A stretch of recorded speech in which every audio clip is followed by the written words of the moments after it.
Hello friends, good morning.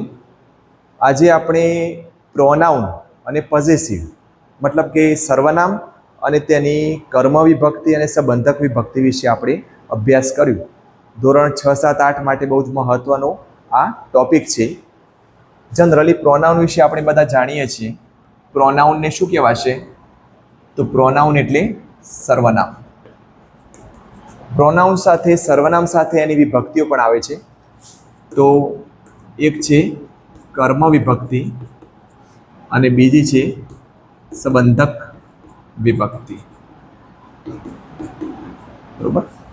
અને પ્રોનાઉનની અંદર આપણે વાત કરીએ તો સર્વનામો કયા કયા જોઈએ આપણે.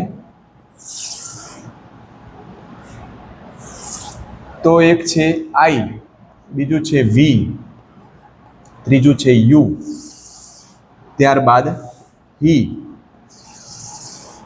ત્યારબાદ શી, ઇટ અને ધે.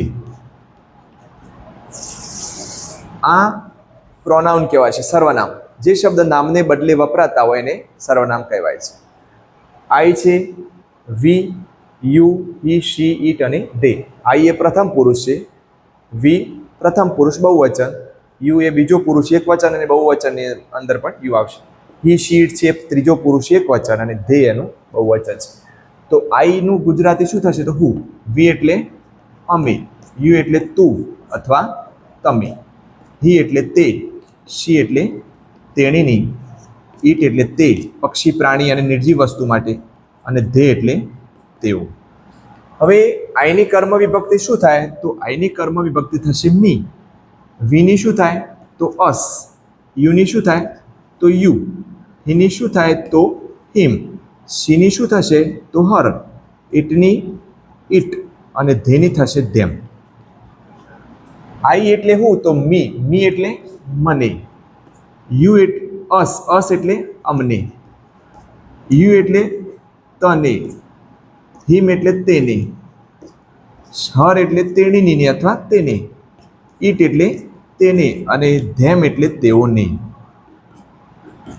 આ એની કર્મ વિભક્તિ છે.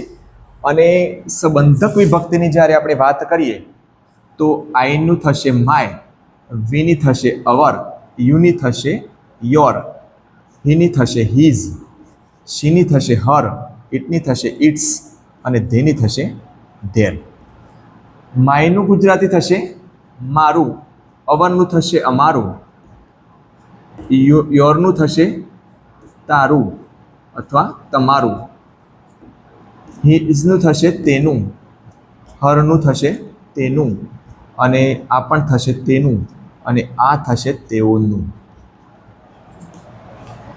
તો આ રીતે પ્રોનાઉન અને એના પોઝેસિવ્સ. Pronoun and possessive. તો સર્વનામ અને એની વિભક્તિઓ મતલબ કે કર્મ વિભક્તિ અને સંબંધક વિભક્તિના દ્વારા આપણે કોઈ પણ ખાલી જગ્યા હોય કે કોઈ પણ વાક્ય હોય તો આપણે એની વિભક્તિઓ કઈ રીતે પૂરવી એ આપણે સરસ રીતે સમજી શકીએ છીએ. આઈ સાથે જોડાયેલી છે મી અને માય, વી અસ અને અવર, યુની યુ અને યોર, હી હોય તો હિમ અને હિઝ, શી હોય તો હર અને હર, ઇટ હોય તો ઇટ અને ઇટ્સ અને ધે હોય તો ધેમ અને ધેર. આ રીતે તમે કર્મ વિભક્તિ અને સંબંધક વિભક્તિ સમજી શકો છો. ઓકે.